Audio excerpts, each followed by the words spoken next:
जय हिंद दोस्तों। आज हम लोग सीबीएसई 10th बोर्ड का जो है ये क्लास नंबर 6 करेंगे, जो लास्ट 60 डेज का सीरीज हम लोग चला रहे थे।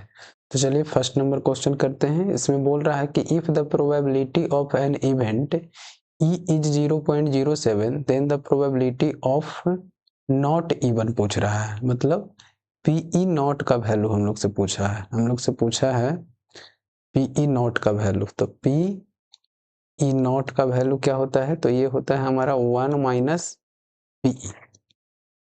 तो 1 माइनस पीई का वैल्यू, प्रोबेबिलिटी ऑफ इवेंट का वैल्यू दे दिया है 0.07। जब माइनस करेंगे हम लोग तो आप लोग ऐसे कर लीजिएगा, 1.00 लिख करके 1 को 0.07 को माइनस कर देना है।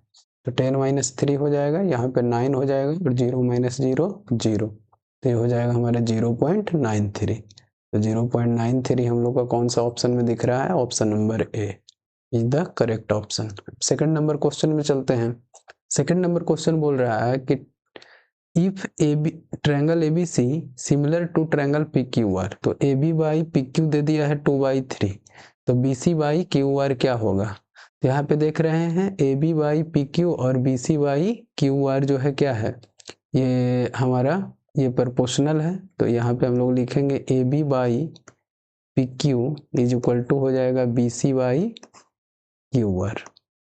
जब यहाँ पे AB का वैल्यू रखें, AB बाई PQ का वैल्यू दे दिया है हम लोग को 2/3 और BC का वैल्यू जो है क्या दे दिया है 4 और QR का वैल्यू पूछा है। तो QR का वैल्यू क्या हो जाएगा? QR जाएगा इस साइड तो ये मल्टीप्लाई में हो जाएगा, इधर 4 है 3 जाएगा डिवाइड से तो मल्टीप्लाई में और बाई में 2, तो 2 2 जा 4 मतलब 3 2 जा 6 हमारा हो जाएगा QR का वैल्यू। तो ऑप्शन ए इसका जो है करेक्ट ऑप्शन हो जाएगा। उसके बाद 3 नंबर क्वेश्चन देखेंगे। 3 नंबर क्वेश्चन में बोल रहा है कि which term of AP 1074 is minus 41। तो यहाँ एन का वैल्यू निकालने बोला है। तो हम लोग जानते हैं यहाँ से कि एन इज इक्वल टू होता है A plus N minus 1 into B. तो इसको जो जब है हम लोग जो है एन का वैल्यू दे दिया है -41, ए का वैल्यू जो है फर्स्ट टर्म होता है वो है 10 प्लस एन का वैल्यू नहीं हम लोग को मालूम, और डी का वैल्यू जो है हम लोग T2 माइनस T1 से निकाल लेंगे। तो 4 माइनस 7 हो जाएगा -3, तो -3 यहाँ पे रखेंगे। तो ये हो जाएगा -41 is equal to 10 plus N minus 1, तो ये -3 है तो -3 इंटू एन कितना हो जाएगा? तो ये हो जाएगा हमारा -3n और उसके बाद माइनस इंटू माइनस +3। जब हम लोग और इसको सॉल्व करेंगे तो 10 इधर जाएगा तो -41 प्लस 10 इज इक्वल टू इधर हो जाएगा माइनस इंटू प्लस -3n और प्लस में 3। जब और हम लोग सॉल्व करने जाएंगे तो 41 प्लस 41 और यहाँ पे ये माइनस होगा, ये जरा ध्यान दीजिएगा। यहाँ पे हम लोग का जो 10 आया है वो आएगा माइनस में, क्योंकि इस साइड प्लस में है तो इस साइड आएगा तो माइनस में ये आएगा। तो ये हो जाएगा -51 is equal to -3n plus 3। जब हम लोग और सॉल्व करेंगे तो -51 इधर से +3 को लाएंगे तो इधर हो जाएगा -3 इज इक्वल टू -3n। तो इसको ऐड करेंगे तो ये हो जाएगा माइनस में 54 is equal to -3n, minus से माइनस कैंसिल, तो n का जो वैल्यू हो जाएगा वो हो जाएगा 54/3। जब इसको हम लोग सिंप्लीफाई करेंगे तो हमारा ये 18 आएगा। तो 18th टर्म ये हो जाएगा n का वैल्यू 18। तो ऑप्शन सी करेक्ट आंसर हो जाएगा। 4 नंबर क्वेश्चन देखेंगे। तो 4 नंबर क्वेश्चन बोल रहा है the root of x square minus 5x plus 6 is equal to 0। तो रूट बताना है इसका, तो देख लेते हैं सॉल्व करके। X square minus 5x plus 6 is equal to 0। तो एक्स स्क्वायर को जो है लिखेंगे और -5x को इस तरीके से ब्रेक करेंगे कि मल्टीप्लाई करने पे इसके 6 और एक्स स्क्वायर के कोफिशिएंट के मल्टीपल के इक्वल आना चाहिए। तो ये हो जाएगा हमारा -3x और माइनस में 2x प्लस में 6 is equal to 0। x common लेंगे इन दोनों से, तो यहाँ पे एक x कॉमन हो गया तो यहाँ पे x और -3, और जब -2 यहाँ से कॉमन लेंगे तो यहाँ पे भी x -3 बच जाएगा। x माइनस थ्री दोनों से कॉमन होगा, तो x माइनस थ्री कॉमन हो गया तो बच गया इसमें x और इसमें बच गया 2 इक्वल टू 0। तो x माइनस थ्री का वैल्यू भी 0 आ गया और x माइनस 2 का वैल्यू 0। तो x का वैल्यू यहाँ पे निकालेंगे तो x का वैल्यू क्या आ जाएगा 3 और यहाँ पे x का वैल्यू आ जाएगा 2, मतलब कि 3 और 2 हमारा किस ऑप्शन में दिख रहा है, तो 2 और 3 हम लोग को ऑप्शन ए में दिख रहा है, तो ये करेक्ट आंसर हो जाएगा। 5 नंबर क्वेश्चन देखेंगे। 5 नंबर क्वेश्चन कह रहा है कि the distance between the 0 6 and 0 minus 2। तो डी का फॉर्मूला हम लोग को पता है, root under x2 minus x1 का होल स्क्वायर और प्लस में y2 minus y1 whole square होता है। तो x2 माइनस x1 करेंगे तो ये हो जाएगा 0 माइनस 0 होल स्क्वायर प्लस में y2 माइनस y1 हो जाएगा -2 और -6 होल स्क्वायर। तो 0 माइनस 0 का स्क्वायर 0 हो जाएगा। उसके बाद जो है ये हो जाएगा 6 प्लस 2 8 माइनस 8 का स्क्वायर, 0 प्लस माइनस 8 स्क्वायर होता है 64। तो इसको जब सॉल्व करेंगे तो दोनों को ऐड करेंगे तो 64 का स्क्वायर रूट क्या होता है 8। तो हमारा 8 यूनिट इसका ऑप्शन ए आंसर सही हो जाएगा। 6 नंबर क्वेश्चन देखेंगे, बोल रहा है कि from point Q tangent length is equal to 12 centimetre, distance from the centre 13 और बोल रहा है कि रेडियस बताना है। तो बता देते हैं। तो एक सर्कल हम लोग ड्रॉ करने की कोशिश करते हैं इस तरीके से। ये मान लिया जाए ये सर्कल है और इसका ये रेडियस बताना है आपको, और बोला है कि टेंजेंट का जो लेंथ है कहाँ से, Q से। मान लिया जाए ये पॉइंट है Q, तो यहाँ से ड्रॉ करेंगे इस पॉइंट तक, ये हो गया टेंजेंट। तो ये हमारा टेंजेंट का जो लेंथ दिया है 12 सेंटीमीटर दिया है और ये 13 सेंटीमीटर दिया है इसका सेंटर से जो लेंथ है। तो सेंटर से भी हम लोग ड्रॉ कर देते हैं इसको।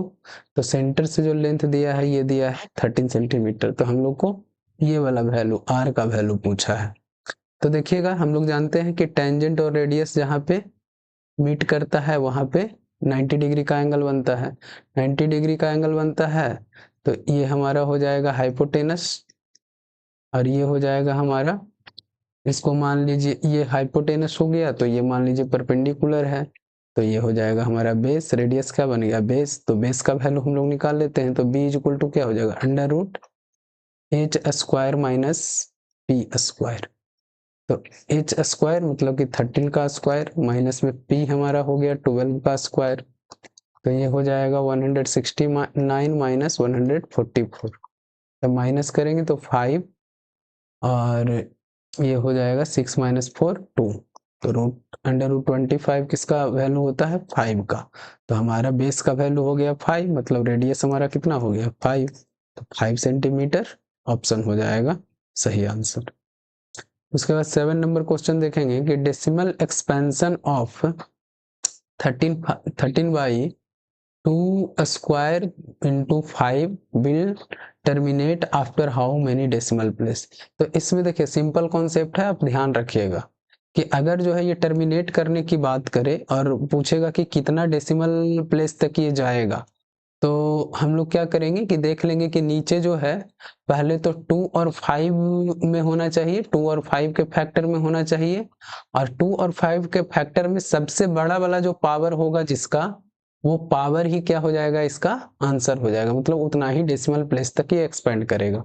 सबसे बड़ा पावर डिनोमिनेटर में हम लोग को दिख रहा है 2 का 2, तो 2 का 2 पावर है, तो ऑप्शन बी इसका राइट आंसर हो जाएगा। उसके बाद हम लोग चलते हैं 8 नंबर क्वेश्चन की तरफ।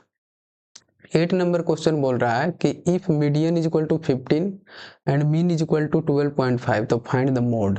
तो इसका फॉर्मूला याद रखेगा, 3 median is equal to 2 mean plus mode. ये फॉर्मूला आप लोग को ध्यान में रखना है।